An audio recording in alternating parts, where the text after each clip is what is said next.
प्यारे बाबा प्रणाम। बाबा, जब हम समाधि में उतरते हैं, यहाँ पे भी जैसे गाइडेड मेडिटेशन करवाते हैं, तो जैसे हम ओंकार श्रवण में डूबते हैं तो इधर से सजेशंस आते हैं कि आप अपने अंतस को जानें। तो तब जो स्थिति होती है, हम नाद को सुन रहे होते हैं, तो साक्षी क्या है? जो नाद में एक हो जाना, यही साक्षी है। अगर जब आप कहते हैं कि आप जानिए, तो मुझे लगता है कि वो तो मन है, फिर मन जानने की कोशिश करता है। तो साक्षी क्या है? साक्षी ओंकार को सुनना, उसमें डूब जाना, यही साक्षी है? या जो मन ढूंढने की कोशिश कर रहा है? जब हम लेटे होते हैं तो हम सोचते हैं कि अभी पहले नाद सुन रहा है, फिर कोई थॉट आ गया, फिर नाद चल रहा है, फिर थॉट आ गया। तो वो तो मन ही है जो कह रहा है कि ये मतलब ये करूँगा, अब ये हो गया, शायद लग गई समाधि, ये साक्षी है, वो साक्षी है। जो बातें करता रहे वो तो मन है। तो फिर साक्षी, थोड़ा कंफ्यूजन है साक्षी में। महत्वपूर्ण सवाल है और सभी साधकों के लिए समझने में उपयोगी होगा। बाहर के जगत में हमको जो भी अनुभव होता है अपनी इंद्रियों के माध्यम से होता है, अथवा हमारी ही इंद्रियों के एक्सटेंशन वैज्ञानिकों ने बना दिए। हमारा कान थोड़ी दूर तक सुनता है, टेलीफोन दूर की सुन लेता है। हमारी आंख थोड़ी दूर देख पाती है, दूरबीन बहुत दूर की देख लेती है, माइक्रोस्कोप बहुत सूक्ष्म को देख लेता है। लेकिन है वही सिस्टम लेंस का, दूरबीन में भी माइक्रोस्कोप में भी, जो हमारी आंख में है, उसी के बड़े रूप हैं वे। तो जगत में हम जो भी ज्ञान प्राप्त करते हैं, हम उससे भिन्न हैं, हम उससे पृथक हैं। जब हम दृष्टाभाव की साधना करते हैं आध्यात्मिक साधना की शुरुआत में, तो निश्चित रूप से हम हर चीज से पृथक होते जाते हैं। जो भी मैं जान रहा हूं किसी भी रूप में, मैं वह नहीं हूं, मैं जानने वाला हूं। यहां तक सबको स्पष्ट है। मैं एक वृक्ष को देखता हूं तो पक्की बात है कि मैं वृक्ष नहीं हूं, मैं कोई और हूं। फिर इसी चीज को धीरे धीरे हम अपने शरीर की क्रियाओं पे लाते हैं। शरीर गति कर रहा है, समझो सूफी दरवेश नृत्य कर रहे थे हम कल। शरीर गोल गोल घूम रहा है, लेकिन जो इसको जानने वाला है वो नहीं घूम रहा, वो कोई स्थिर तत्व है, इससे भिन्न। इसका मतलब शरीर भी अन्य है, दूसरा है, पराया है। मैं कोई और हूं। मैंने बचपन को भी जाना, युवावस्था को भी जाना, बुढ़ापे को जान रहा हूं। तो शरीर की स्थिति तो बदल गई, लेकिन वो जो जानने वाला है मैं हूं, वो तो वही का वही है। मैं बचपन में भी था, जवानी में भी था, बुढ़ापे में भी हूं। तो वो मैं कोई और हूं, शरीर कोई और है, एक बात पक्की है। इसके और भीतर जब जाते हैं तो अपने विचारों का एहसास होता है, मनोजगत शुरू होता है। भांति भांति की कल्पनाएं, स्मृतियां वहां आती जाती रहती हैं, चिंतन मनन चलता रहता है। एक बात पक्की है, जब वो स्मृति अथवा कल्पना अथवा विचार नहीं आया था तब भी मैं था, फिर वो आया तब भी मैं था, फिर वो चला गया तब भी मैं हूं। तो मैं तो कोई अलग ही हूं। अगर मैं विचार ही था तो विचार के जाने के साथ मुझे खत्म हो जाना चाहिए था, मैं बचता ही नहीं पीछे। तो मैं तो बच ही गया। इसका मतलब वो विचार आया था एक फॉरेन एलिमेंट की तरह। जैसे आकाश में कोई बदली छा जाए, तो बदली आकाश नहीं है, बदली आई है, चली जाएगी। धुंध आ गया, खत्म हो जाएगा। सूरज उगा, डूब जाएगा। आकाश को कुछ नहीं होता, आकाश कोई और है। तो हमारे भीतर भी भांति भांति के विचारों का आवागमन चलता रहता है, बदलियों की भांति। वो बदलते भी रहते हैं। कुछ क्षण से ज्यादा कोई विचार कहां टिकता है। तो एक बात पक्की हो गई, मैं उसका जानने वाला उससे भिन्न हूं। फिर इससे और सूक्ष्म जगत में पहुंचते हैं, हृदय के तल पर, जहां भावनाओं का आना जाना चलता रहता है। वो विचारों से भी ज्यादा बारीक हैं, उनको देख पाना जरा मुश्किल है, लेकिन अगर हम थोड़े से और सजग हो गए, अगर हम विचारों को देखने में सफल हो गए, फिर धीरे धीरे हम भावना को देखने में भी सफल हो जाते हैं कि भावना भी एक हवा के झोंके की तरह आती है, थोड़ी देर में चली जाती है, कोई झोंका टिकता थोड़ी है। प्रेम उमड़ आया, कुछ समय में खत्म हो जाएगा। क्रोध आ गया, आग बबूला हो गए, थोड़ी देर की बात है, खत्म हो जाएगा। सद्भावना हो कि दुर्भावना हो, कुछ भी टिकती नहीं। तो एक बात तो पक्की है, जब मैं नहीं था,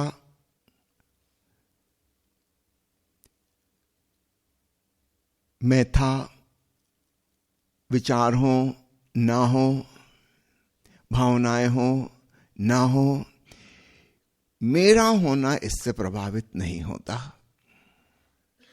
मैं आकाश की तरह हूं, कभी कुछ आता है, निकल जाता है, आता है। या समझ लें एक वृक्ष की तरह हूं, भांति भांति के पंछी आते हैं, थोड़ी देर बैठते हैं और चले जाते हैं। मैं पंछी नहीं हूं, क्योंकि कभी कभी वृक्ष बिना पंछी के भी होता है और कभी कभी आकाश बिना बदलियों के भी होता है। तो उस अवस्था को भी हम जानते हैं, चलो थोड़ी देर के लिए सही, मगर हम जानते हैं। रात सपने आते हैं, जाते हैं, सुबह हमारी नींद खुल जाती है। एक बात पक्की है कि मैं सपना नहीं हूं। सपना आया था, एक कहानी चली गई, खत्म हो गई। मैं पहले भी था, बाद में भी हूं। तो मेरा होना इन सारी चीजों से पृथक है। तो हम शुरुआत करते हैं दृष्टा भाव की, बाहर के जगत से, बाहर की घटनाओं से, फिर आते हैं शरीर की क्रियाओं पर, फिर और सूक्ष्म हो सद जाता है तो मन की क्रियाएं, विचार, स्मृति इत्यादि, और फिर और सूक्ष्म भावना, धारणा, विश्वास, मान्यताएं, ये बड़ी गहरी हैं, बिल्कुल समझो चेतना से चिपकी हुई हैं। लेकिन इनसे भी फिर एक दूरी बन जाती है, हम इनको भी दूर से देख पाते हैं और स्पष्ट हो जाता है कि ये भी सब पराई चीजें हैं, इसमें मेरा कुछ नहीं, मेरा होना इनसे भिन्न है।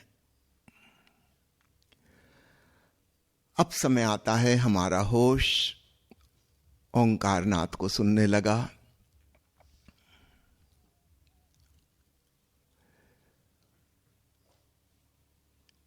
गौर कीजिएगा, अब आप अपने अंतरतम में पहुंच गए। इसके पहले दो दुनियाएं थी, एक बाहर की ऑब्जेक्टिव वर्ल्ड, वस्तुगत जगत, और एक भीतर का मनोजगत, भाव जगत। अब अपने अंतरतम में पहुंचे, यहां केवल आप हैं। अब यहां पर जानने वाला और जिसे जाना जा रहा है वो दो नहीं है। इसके पहले तक हर चीज में द्वैत था, द्वंद्व था, और हम द्वैत के पार होते गए, नेति नेति करके छोड़ते गए। जो मैं नहीं हूं उसमें हमने रस नहीं लिया, हम खिसक गए। अंततः हम एक ऐसी जगह पहुंचे जहां से अब हम और पीछे नहीं खिसक सकते। इसका मतलब यही हमारा वास्तविक स्वरूप है। बाकी की सब चीजें पराई थी, वो हो भी सकती हैं, नहीं भी हो सकती हैं। अब हम ऐसी जगह पहुंच गए जिसके ना होने का कोई उपाय ही नहीं, और इसको हम अंतरतम इसीलिए कह रहे हैं क्योंकि बाहर की किसी चीज का प्रवेश वहां संभव नहीं, इसलिए तो वो अंतरतम है। अगर वहां भी बाहर की चीजें पहुंच जाएं, फिर तो वहां भी बाजार खुल जाएगा, भीड़ भाड़ हो जाएगी, मेला लग जाएगा, फिर उसको अंतरतम कहने का कोई फायदा ही नहीं, वो तो नाम ही व्यर्थ हो गया। तो बाहर के जगत में पराई चीजें हैं। हमारा शरीर, मन, भाव जगत, यह भी परायों से ही बना है। किसी ने मुस्कुरा के देख दिया, तारीफ कर दी, हम खुश हो गए। ये खुशी की भावना कहां से आई? बाहर से आई। किसी ने अपमानजनक बातें कह दी, गालियां दे दी, आलोचना कर दी, हम उदास हो गए। उदासी कहां से आई? बाहर से आई। महसूस भीतर हो रही है लेकिन आई बाहर से है, तो हमारी नहीं है, क्योंकि इसके बिना भी हम थे और कुछ देर बाद ये नहीं रह जाएगी, तब भी हम तो होंगे ही होंगे। तो वो जो हमारा होना है उसका नाम चेतना है। कॉन्शसनेस, उसका स्वभाव केवल जानना है। और यह चैतन्य ओंकार के संगीत से ओतप्रोत है। ये दो अलग अलग बातें नहीं हैं। यह दिव्य आलोक से रोशन है, ये कोई अलग बात नहीं है। इस बात का ख्याल कीजिएगा। चैतन्य आलोकमय है, ओंकारमय है। असली भीतर की त्रिवेणी यह है, असली भीतर की त्रिमूर्ति ओंकार, आलोक और चेतना। हम कहते हैं ना, ब्रह्मा विष्णु महेश तीन चेहरे एक ही सत्य के। ठीक ऐसे ही भीतर के तीन चेहरे ये हैं, एक ही है भीतर। तो ओंकार ही ओंकार को सुन रहा है, ऐसा समझना। आलोक ही आलोक को देख रहा है, और चेतना ही चेतना को जान रही है। और ये तीनों एक ही सत्य के भिन्न भिन्न एस्पेक्ट हैं, ये अलग अलग नहीं है। इसलिए साक्षी को आप अलग नहीं कर पाएंगे। ये कौन है जो ओंकार सुन रहा, आप इसको नहीं खोज सकते, और ना ही ओंकार के पार जा सकते। बाहर की चीजों के हम पार चले गए थे, उनसे हम खिसक सकते हैं, हमको पता है वो टेम्पररी हैं, थोड़ी देर के लिए, फिर नहीं हो जाएंगी। अंतरतम में ऐसा कभी नहीं हो सकता कि वो जो साक्षी चैतन्य ओंकार श्रवण कर रहा है ये समाप्त हो सके। ये रहेगा ही रहेगा। यह हमारा वास्तविक स्वरूप है, इससे पीछे हटने का उपाय नहीं है, इसको छोड़ा नहीं जा सकता। तो नेति नेति करके जो जो हम छोड़ सकते हैं, ये मैं नहीं हूं, ये मैं नहीं हूं, वहां से हम खिसकते जाते हैं, दृष्टा भाव को प्रगाढ़ करते जाते हैं। अंततः हम उस जगह पहुंच गए, वो जो दृष्टा चेतना है अब वह स्वयं को ही जान रही है, दृष्टा का दृष्टा, यह साक्षी। तो इसका ही गुण है संगीत पूर्ण होना, इसका ही गुण है प्रकाशमय होना। इससे भिन्न कोई चीज अलग से नहीं है। अब यहां पर हमें अभिन्नता को साधना होगा। जैसे बाहर के जगत में हमने दृष्टा भाव साध के पृथकता साधी थी, दूरी बनाई थी, क्योंकि हमारा आइडेंटिफिकेशन हो गया था कि मेरा घर, मेरा नाम, मेरी डिग्री, मेरा प्रोफेशन, मेरी पत्नी, मेरा पति, मेरा बच्चा, भांति भांति का आइडेंटिफिकेशन थे। मेरा शहर, मेरा गांव, मेरी धर्म, मेरी जाति, बहुत से आइडेंटिफिकेशन, जबकि वो हमारा वास्तविक स्वरूप नहीं है। वो संयोग की बात है, संयोग की बात। आपको एक विशेष नाम दे दिया गया, ABCD कुछ भी हो सकता था। आप आज भी चाहें तो बदल सकते हैं, कोई प्रॉब्लम नहीं है। संयोग की बात, आपने खास पढ़ाई लिखाई की, एक खास प्रोफेशन अपना लिया, ये कुछ भी हो सकता था, आज भी बदल सकते हैं। वो कोई आपका वास्तविक स्वरूप नहीं है, ऊपर ऊपर से सीखी गई, ओढ़ी गई बातें हैं।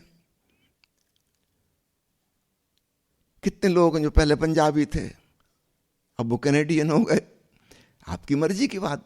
कोई देश आपकी आत्मा में छपा हुआ थोड़ी है, आपकी मौज, कहां की नागरिकता ले लो।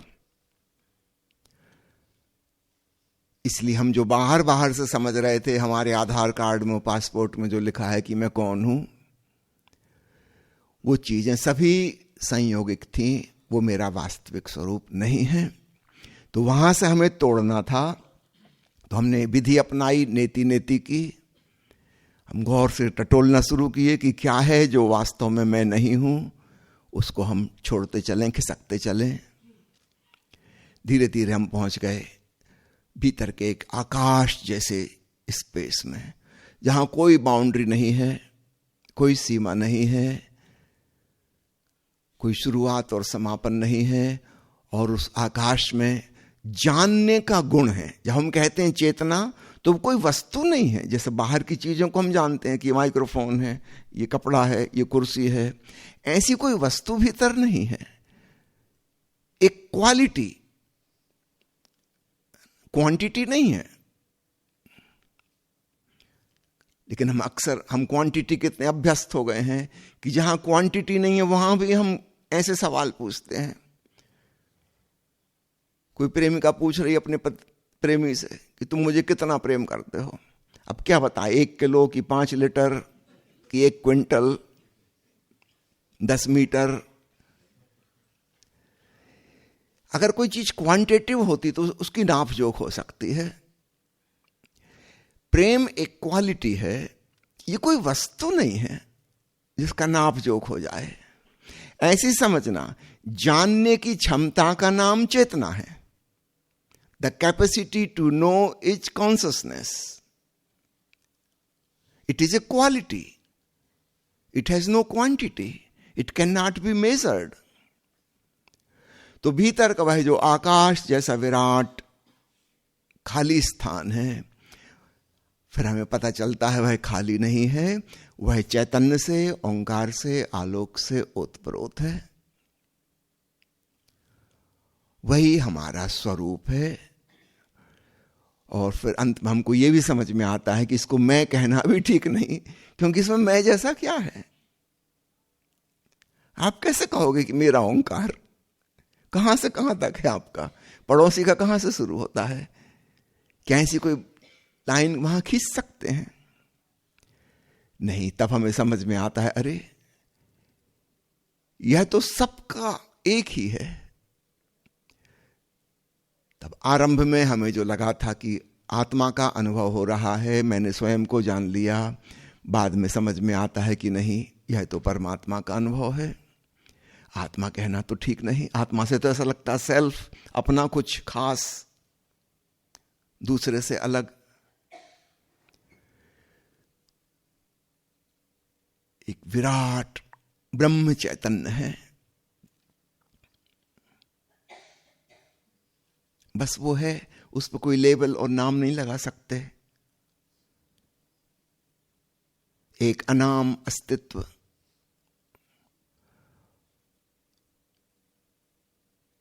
तो 2 प्रकार की साधना हर साधक को करनी होती है। पहले तादात्म्य तोड़ने की, जहां पराये के साथ हमारा जुड़ गया कुछ, उसको हमें तोड़ना है। इसके बाद अब दूसरी साधना है, जहां हम अपने स्वरूप का एहसास होने लगा, झलके मिलने लगी। अब वहां से तादात्म्य को जोड़ना है, क्योंकि ये हमने कभी सोचे नहीं था कि ये मैं हूं। हम तो न जाने किन किन चीजों को समझ रहे थे, मैं और मेरा। इसलिए मजे की बात है कि अपने स्वरूप को जानकर भी हम ऐसे जानते हैं जैसे किसी और को जान रहे। दूसरों को तो हम ऐसा जानते थे जैसे कि अपने हैं, और इसका ठीक उल्टा, जब अपना पता चलता है तो हम ऐसे देखते हैं उसको कि जैसे कोई और। अब धीरे धीरे ये दूसरी साधना भी करनी पड़ेगी। इस विराट आकाशमय चैतन्य से, ओंकार से धीरे धीरे तादात्म्य जोड़ना होगा।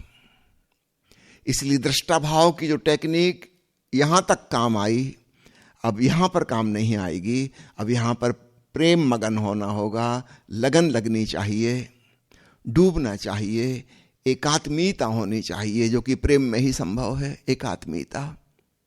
बाहर भी किसी से हमारा लगाव हो जाता है तो हमको लगने लगता है कि जैसे हम 2 नहीं 1 हैं। चलो भ्रांति से ही मगर होता है। अब भीतर उस प्रेम भाव को लगाना होगा। इसलिए ओशो कहते हैं, होश और प्रेम 2 पंख हैं सन्यास के पंछी के। पहले होश वाला पंख काम आता है, वो हमें बहुत दूर ले जाता है अपने भीतर। अब वहां पे असली वास्तविक प्रेम, लगाव, जोड़। इसलिए तो साधना को हम योग कहते हैं। योग का मतलब है जुड़ना, अपने अंतरतम से जुड़ना। कहने में अटपटी लगती है बात कि वो तो हम खुद ही हैं, उससे कैसे जुड़ना। मगर क्या करो, भावनात्मक रूप से हम उससे टूट गए हैं, बिछुड़ गए हैं, क्योंकि हम बाहर की दुनिया से जुड़ गए थे, अपने तन मन से जुड़ गए थे। स्त्री पुरुष के तादात्म्य में थोड़ा सा भेद रहता है। पुरुषों का ज्यादा तादात्म्य अपने मन से रहता है, स्त्रियों का ज्यादा तादात्म्य अपने तन से रहता है। थोड़ा सा परसेंटेज का फर्क है, ज्यादा परसेंटेज। किसी पुरुष से कह दो तुम्हारे विचार गलत, तुम्हारी फिलॉसफी गलत, तुम्हारा सिद्धांत गलत, तलवारें निकल आएंगी, बंदूकें निकल आएंगी, मारकाट हो जाएगी, युद्ध हो सकता है, खून खराबा हो सकता है। किसी महिला से कहो आपके विचार गलत, वो थोड़ी चौंकेगी, कहां के विचार? विचारों से उसका कुछ उतना लेना देना नहीं है।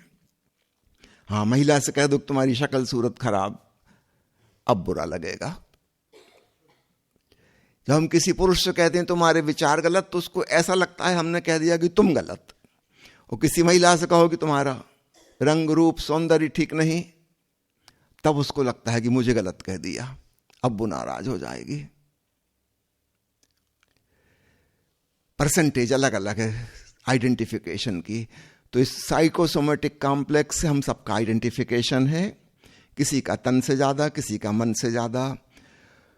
तो साधना का पहला अंग है तादात्म्य को तोड़ना, और उतना ही इंपॉर्टेंट साधना का दूसरा अंग है अपने स्वरूप से तादात्म्य को जोड़ना।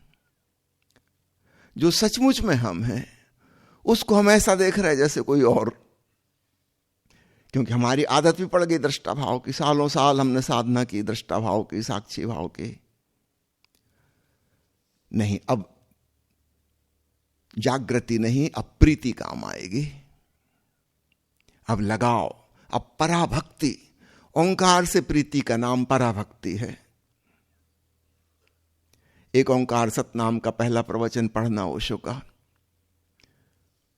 कहते हैं 4 प्रकार की प्रीति: अपने से छोटों के प्रति स्नेह, बराबर वालों के प्रति मैत्री, अपने से बड़ों के प्रति श्रद्धा, आदर, सम्मान, और समष्टि के प्रति, ओंकार के प्रति प्रीति, वो है भक्ति।